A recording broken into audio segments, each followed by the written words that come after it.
Hi, I'm Martin Tarry. Just like to talk about how I deal with depression.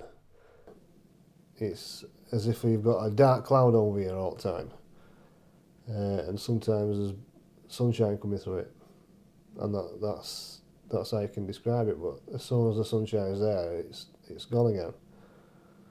So as far as having happy thoughts, not really. No, you just go on your day to day basis. Like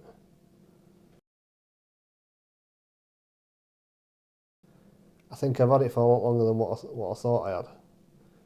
Because having counselling, they reverted back to years ago of like when my dad died and things like that, how it affects you. But I struggled with it for so long, not realising to the past 2 years, now I've got something to like fight against, if you know what I mean. It's as if like somebody tells you that you've got a certain illness that you didn't know you had. That's one of the hardest bits to actually come to terms with.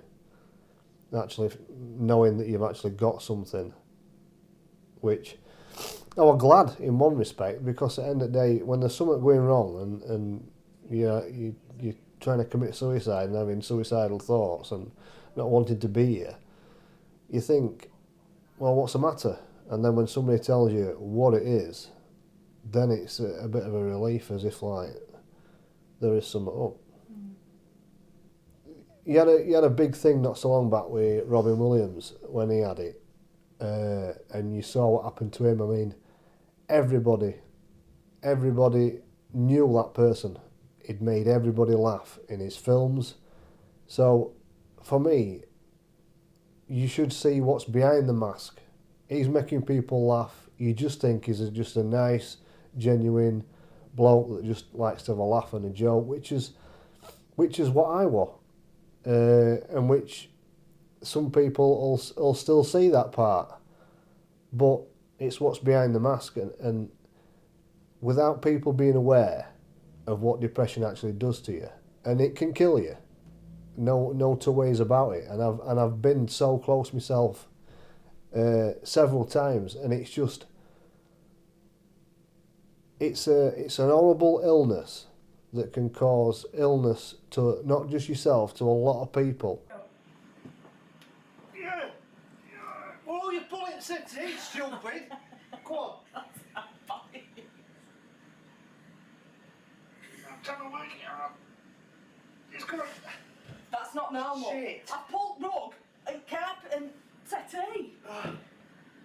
Friggin' hell. Living with somebody with depression is quite hard.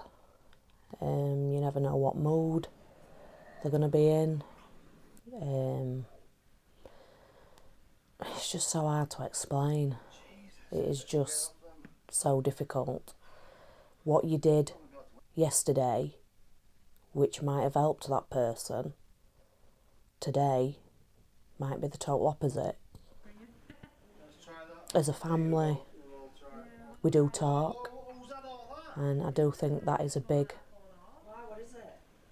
part to play in keeping communication open and talking. It's not always easy. I can sometimes feel quite bitter and angry at the depression, but in turn that also means that I'm quite angry and moody at Martin, my husband, which is quite unfair. It's for Cameron, because you never met me a cuppa. You clever git. You'll be working out here 4 or 5 hours. I'll take it, no Ted. cuppa. Yeah, take it, Ted. It's not even a proper cuppa. It'll be one from earlier that I made.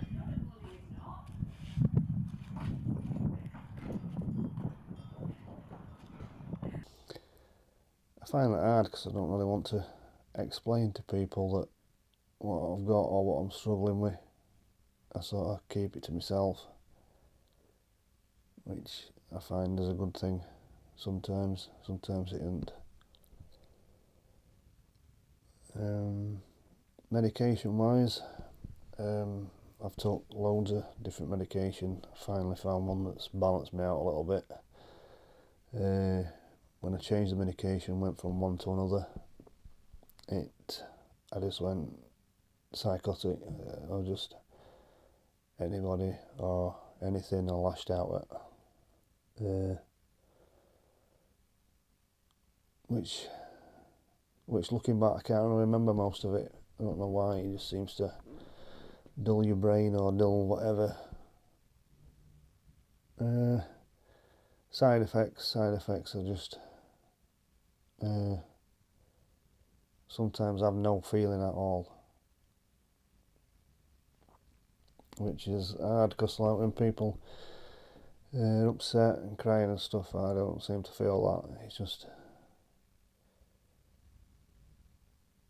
that I just have a numb feeling all the time, which sort of one respect is alright, another it ain't. Sometimes you want to grieve and you can't. Being afraid of taking the drugs, because I'm afraid every time when I take tablets. It's hard to explain. It's just because I took a lot of tablets to end my life. Took an overdose, and luckily family members found me, stopped me, brought me back. It sort of opened my luck of taking medication. I don't like doing it, but needs must, and I can't live my life without the medication. Things that give me comfort, believe it or not, putting an iPod in, listening to music. Listen to music, that seems to just lighten my mood. Apparently it just doesn't give my brain time to think at all and analyse things, so I found that to be great. That really helps. I'm feeling a bit down, put music on. It's not necessarily the music in general, it just can be anything. It's just playing through my head, not give me time to think about it. Places that give me comfort, not really, no. I just sometimes go down to eat chickens and spend some time down there, and that seems to just get me away. There's nobody there to talk to, so that sort of gives me comfort. I don't mind that.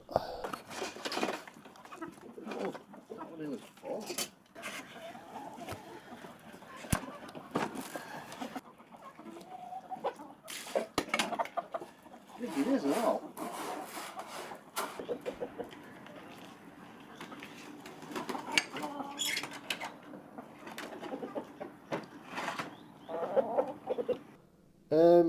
I've got portraits on my back, which is obviously you're on one of them.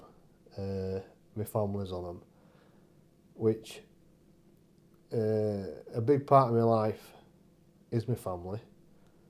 The dark bits in my life, there's nobody in my family, if you know what I mean.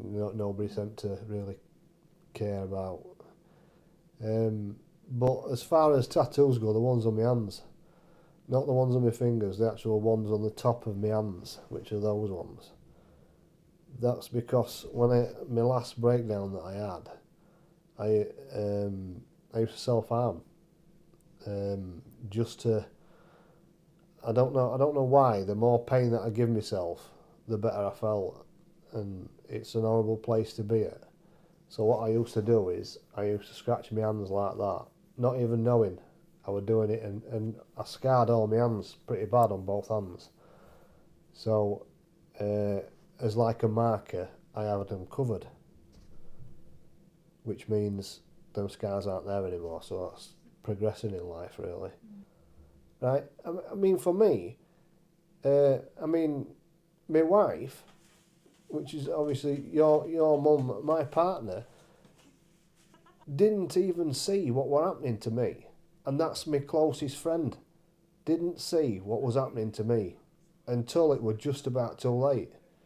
So, in hindsight, if that's put out there to public, such as people that, them families that are living with this and don't know that they've got it, because I didn't, it should be made aware so they can put things into place, so they can notice how much of a person is deteriorating, and if it's nipped in bud, your lifestyle can balance itself out and you can be all right. Which I've proved. I'm still here, and I'm still fighting what I've got, and I will do. You're not on your own. There is people out there that are exactly the same as you, struggling every single day, every single week, with benefits, with whatever, just going through the life, living exactly how I am. And it's nice to know that you're not on your own.